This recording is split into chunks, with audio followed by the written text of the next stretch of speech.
Keegan and Patrick sit together. What if I don't want to sit behind? Okay, we'll do questions for the players first and then coach.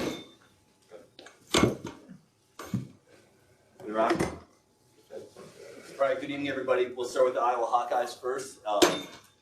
Any questions in the room for both players, and then we'll go to our video online.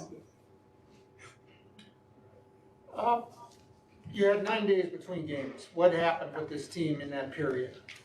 Yeah, I'd just say we came together as a group. Obviously, the last 3 games were tough for us, but we just came together as a group. Everyone got healthy as much as they could, and we just practiced well this last week, and today it paid off. So, Patrick, could you speak to maybe the added intensity and rebounding? I think they had 2 offensive rebounds today, which is probably a good stat for you guys. Yeah, it was definitely a point of emphasis throughout the last week or so to just kind of keep them off the glass, like kind of help. Like we got to get better with our blockouts, and more importantly, I think it came down to just like pursuing the ball. We had a lot of guys that were trying to block out almost too much to where then we didn't pursue the ball, and then they would tip it out or whatever. So I think that was a big emphasis, just pursuing the ball, going after the ball, and I think we did a really good job of that tonight. Everybody contributed. Keegan, I know it's not as easy as this, but it looked like you were getting the ball when and where you wanted it. Break that down. How does that happen? yeah, it's just keep moving. Obviously, don't let the defense get set. They're a pack line team, so they try and keep everyone in the paint as much as they can. So for me, it was just moving around, get down the court as fast as I could, so they weren't able to set their defense, and that's where I got a lot of easy baskets.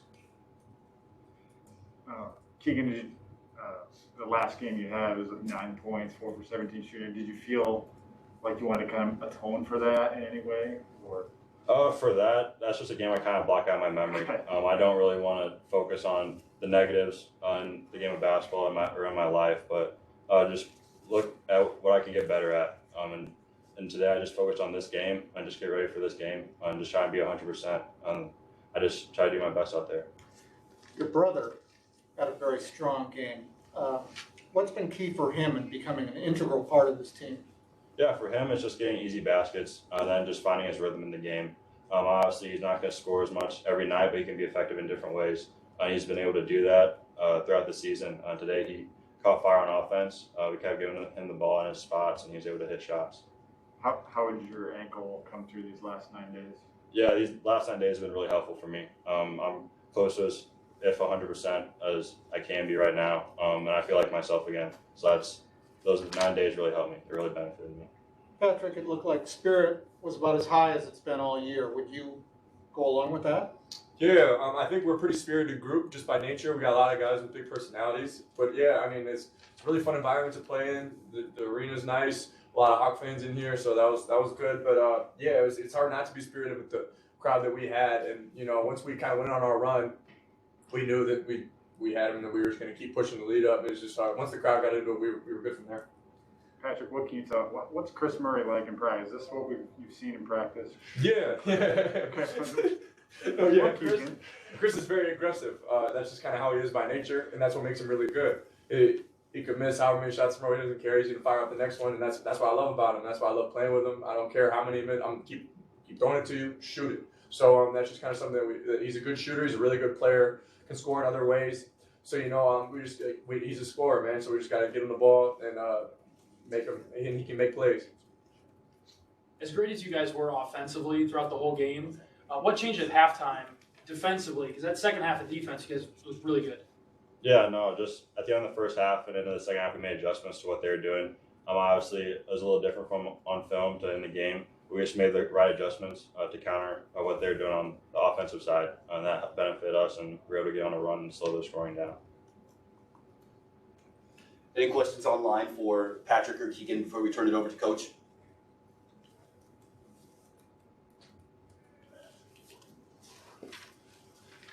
You guys have any more? Okay, we're set. Thanks, guys. Appreciate it. Thank you. guys.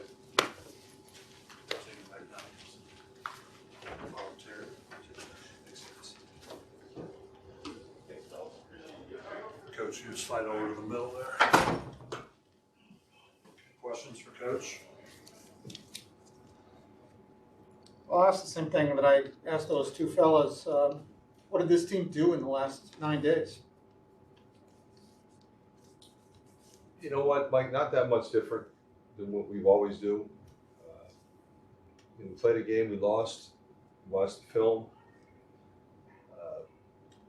If anything, we focused more on getting healthy. We were banged up, and the guys are in finals. You know, people forget that they're actually taking classes.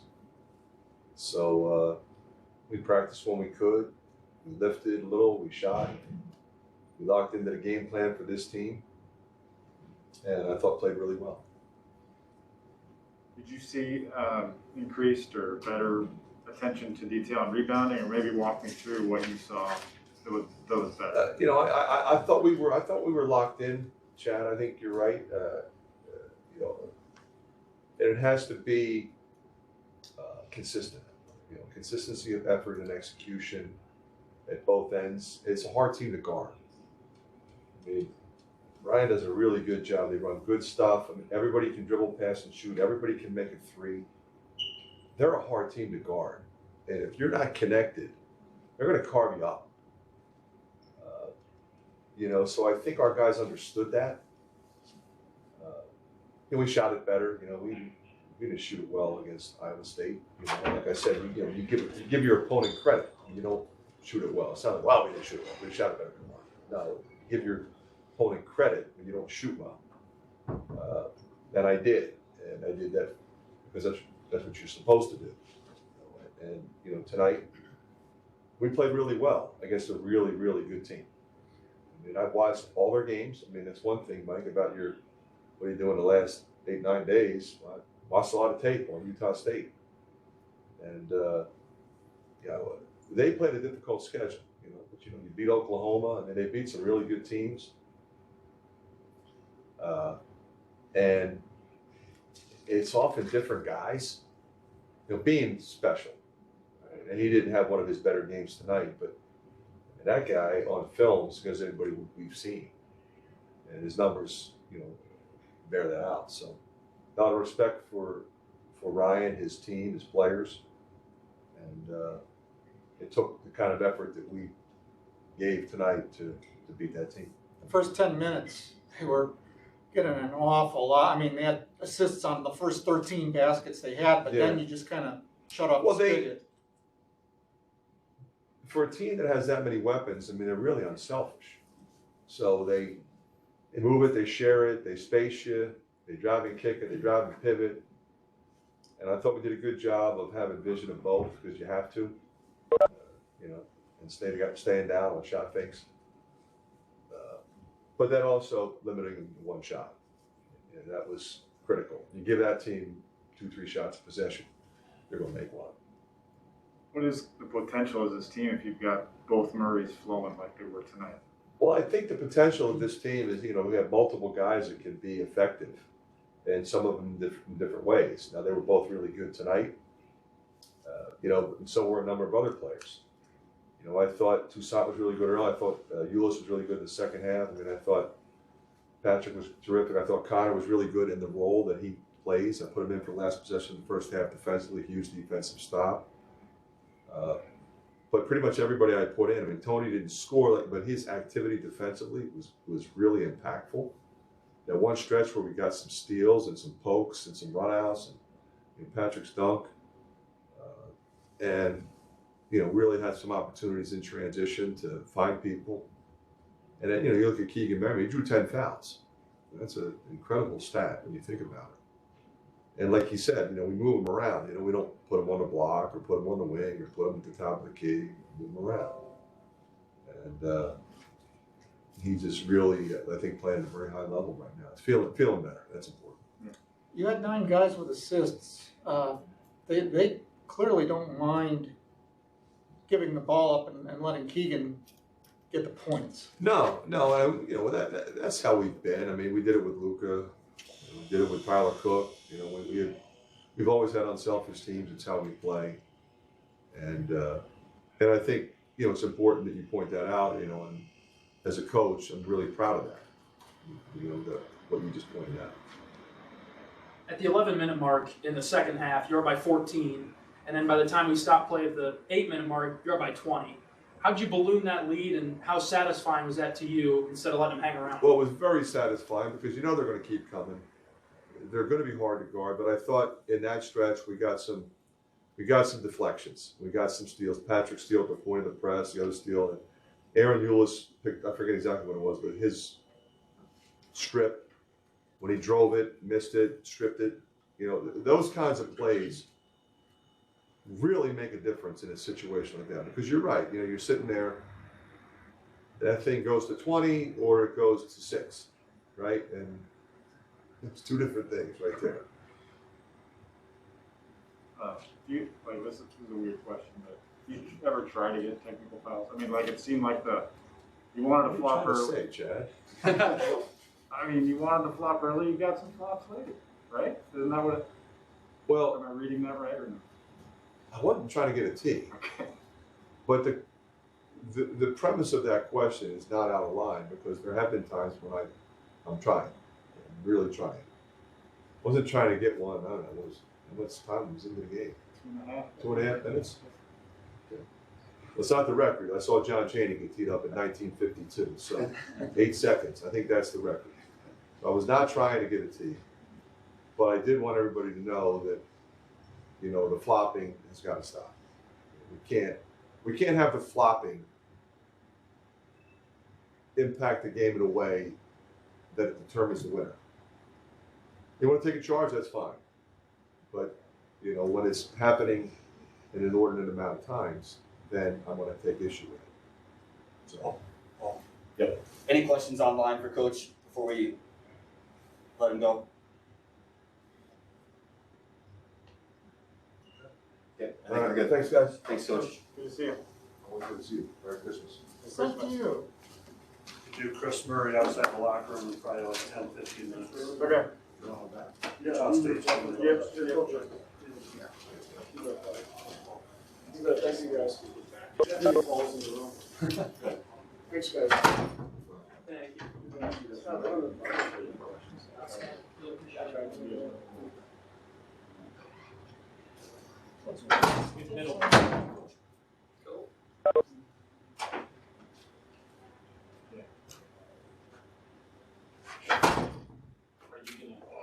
Yeah, I'll just moderate it. Yep.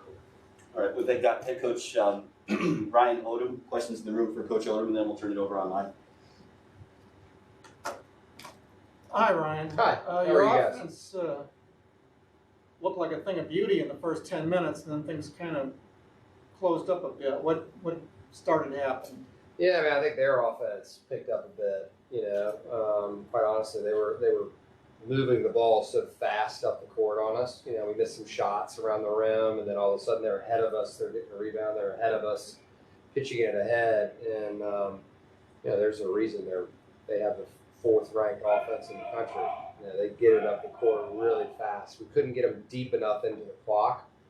And we hung in there in the first half, you know. I mean, we were up a little bit at one timeout, and then, you know, about midway through, you know, we're, I don't know, in the 30s there, and then all of a sudden they went on a like 7 or 8 or 9-0 run pretty quickly and take a 4 or 5 point lead. So it was a quick turnaround. And we kind of we hung in there, and then we got tired right at the end of the half. Our guys got winded the last 3 minutes. Probably should have called timeout earlier than that one timeout I took at the end there with a minute and change left, just to try to give our guys a little bit of a blow. It's hard to chase Bohannon around. You know, it's hard to get back on defense against this group. They're very fast, as fast as we'll play all season. And we play fast too. Like, we like to play fast, but yeah, they're shooting it in 14 seconds, and a lot of times earlier than that. You know, 14 seconds on average. And so our goal was to try to get them above that.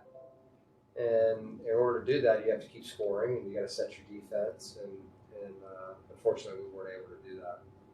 I'm sure Keegan Murray was at the top of your scouting report. Yeah, what no did you question. see from him? But did you expect to see what Chris Murray did? I mean, to have 2 Murrays coming up. Yeah, I mean, they both know how to play off of one another, right? And obviously, Keegan's one of the best players in the country. You know, he started out, you know, beating us from the inside, right? and they were posting him up, and he was catching it off the block, and he was, because they move you around so much, he's able to get angles in there, and we weren't attentive enough to that, and our backside help wasn't there. When you put a shooter like Bohannon on the other side, it tests you. Are you willing to really come in here and help on that? And and then the cuts to the basket. They got way too many cuts. It's stuff that we talked about, but it's hard. We had a game against Weber State, and so it was a very short prep, for this game, going in. I'm not taking anything away from our guys, and we weren't sure if Bean was going to play, or Ryland really, because they both got hurt in the Weber game. So, when you're in that situation, it takes everything you have to play against a guy like Keegan Murray. And it takes all the energy possible to chase Bohannon around because he's constantly moving. And so we did get winded there. And I thought we had our moments within the game that we can show our guys, hey, we're playing the right way here. We're in this thing. And then obviously it got away from us. And we could show them that too. And why did it get away from us? So it's a positive experience for our guys for sure. Your football team won? We did, 24-13. That was the first question I asked, when I got out of here. So it's an exciting time, for our Aggies. Was Bean, how limited was he, do you think, today? It seemed like he started okay and then faded off. Yeah, I mean, he moves around way better than he moved today. He's a good defender. I think you saw glimpses, but he didn't practice for 2 days. It was just treatment and try to figure it out. And then, he really didn't even do the shoot. He did a little bit of the shoot around actually this morning, but we didn't move. It was really just kind of stationary shots and stuff. And so his warm up was kind of the determining factor of whether he wanted to play. And I knew he was going to try to play regardless of whether he's going to give it up for his team. And what a guy to coach, man. He's a great player, and he's got a really bright future. Good. Okay. I think we're set online, so Awesome. we're all set. Thanks, Thank Coach. Sounds good. Thank Thank you, you. guys. Take care. Yep, safe travels.